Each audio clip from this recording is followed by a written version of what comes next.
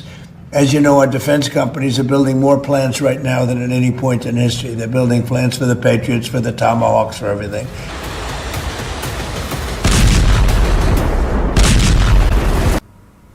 America Iran के तनाव के बीच रिपोर्ट में दावा किया गया है कि हॉर्मुज पर ईरान और ओमान के बीच समझौता हुआ है, लेकिन ईरान ने दावा किया कि आखिरी फैसला लेना बाकी है।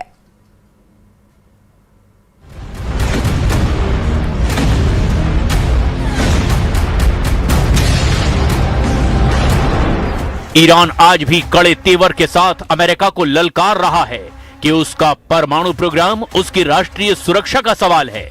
हॉर्मुज आज भी तेहरान की रेड लाइन है। हूथी, हिजबुल्ला और दूसरे सहयोगी संगठन अब भी पूरी तरह एक्टिव हैं। यानी ट्रंप जिस कमजोर ईरान की तस्वीर दुनिया को दिखा रहे हैं, जमीनी हालात उससे कहीं ज्यादा जटिल दिखाई दे रहे हैं। मतलब युद्ध सिर्फ मिसाइलों और ड्रोन से नहीं जीते जाते, युद्ध इच्छा शक्ति से भी जीते जाते हैं। और फिलहाल दोनों पक्ष यही साबित करने की कोशिश कर रहे हैं कि ईरान दोनों मोर्चों पर पूरी ताकत के साथ खड़ा है।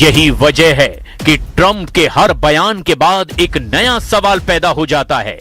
अगर ईरान टूटने वाला है तो फिर हर बार नई डेडलाइन क्यों? अगर दबाव काम कर रहा है तो फिर नई चेतावनी की जरूरत क्यों? और अगर जीत इतने करीब है तो फिर अमेरिका को लगातार यह भरोसा दुनिया को दिलाना क्यों पड़ रहा है कि ईरान ज्यादा देर तक नहीं टिक पाएगा? कहीं ऐसा तो नहीं कि यह बयान सिर्फ ईरान के लिए नहीं, बल्कि अमेरिकी जनता के लिए, तेल बाजार और सहयोगी देशों के लिए भी दिया जा रहा हो? क्योंकि युद्ध के मैदान में जितनी लड़ाई मिसाइलों से होती है, उतनी ही लड़ाई मनोविज्ञान की भी होती है। यानी साइकोलॉजिकल वॉर भी हार जीत के फैसले में बड़ी भूमिका निभाती है।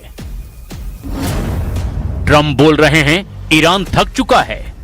ईरान साफ साफ संदेश दे चुका है, हम झुकेंगे नहीं। बाजार सवाल कर रहा है, हॉर्मुज खुलेगा या नहीं?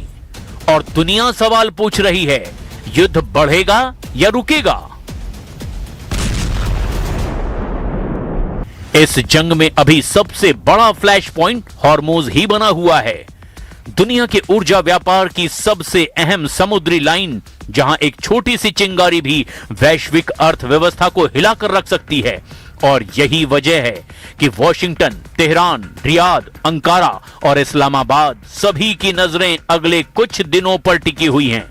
फिलहाल एक तस्वीर साफ है कि ट्रंप का आत्मविश्वास और ईरान की चुनौती दोनों अपने चरम पर हैं, लेकिन जमीन पर हालात बता रहे हैं ना तो अमेरिका को निर्णायक जीत मिली है और ना ही ईरान ने हार मानी है।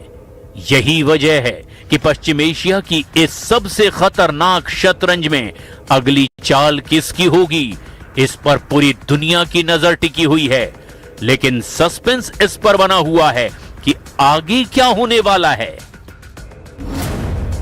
नई डील, नया सीज फायर, नया मिलिट्री ऑपरेशन या लंबा युद्ध। लेकिन पश्चिम एशिया की इस शतरंज में एक नया खिलाड़ी भी है और उसका नाम है मुस्तफा खामनेई। ईरान की सत्ता में बदलाव के बाद वॉशिंगटन को उम्मीद थी कि शायद तेहरान का रुख नरम पड़ेगा, लेकिन शुरुआती संकेत कुछ और ही कहानी सुना रहे हैं। रिपोर्ट के मुताबिक नए सुप्रीम लीडर मुस्तफा खामनेई को ईरान के कट्टरपंथी और रेवोल्यूशनरी गार्ड के मजबूत समर्थन के साथ सत्ता मिली है। ईरान जिस तरह से अपने तेवर दिखा रहा है, उसका मतलब बिल्कुल साफ है कि सत्ता बदली, नीति नहीं। ऊपर से ईरान के रेवोल्यूशनरी गार्ड का प्रभाव और ज्यादा बढ़ गया। परमाणु कार्यक्रम पर ईरान का रुख बेहद सख्त है और हॉर्मुज पर डील की सीमाओं को ईरान ने पहले से और ज्यादा बड़ा कर दिया है। उधर रिपोर्ट में दावा किया जा रहा है कि ईरान ने स्ट्रेट ऑफ हॉर्मुज पर अपनी पकड़ और ज्यादा मजबूत करने की तैयारी शुरू कर दी है। संसद में ऐसा बिल पेश किया गया जिसमें अमेरिका, इजराइल और दूसरे दुश्मन देशों के जहाजों की आवाजाही पर रोक लगाने का प्रस्ताव पेश किया गया। नियम तोड़ने वाले जहाजों पर उसके माल की कीमत का 20% तक का जुर्माना लगाने का भी प्रावधान है। यानी ट्रंप जिस तेज राजनीतिक दबाव की रणनीति पर काम कर रहे हैं, उसे अब सिर्फ ईरान की सेना नहीं बल्कि एक नए नेतृत्व व्यवस्था की भी चुनौती है।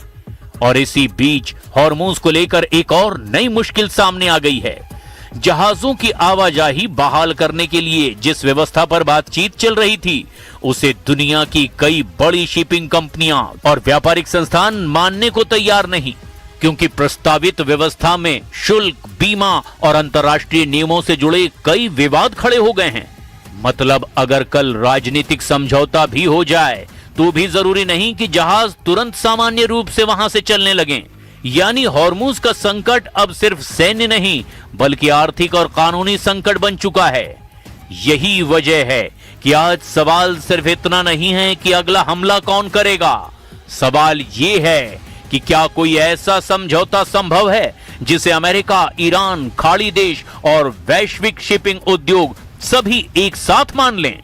क्योंकि फिलहाल युद्ध का मैदान सिर्फ समुद्र में नहीं, कूटनीति, अर्थव्यवस्था और नेतृत्व की राजनीति में भी फैला हुआ है।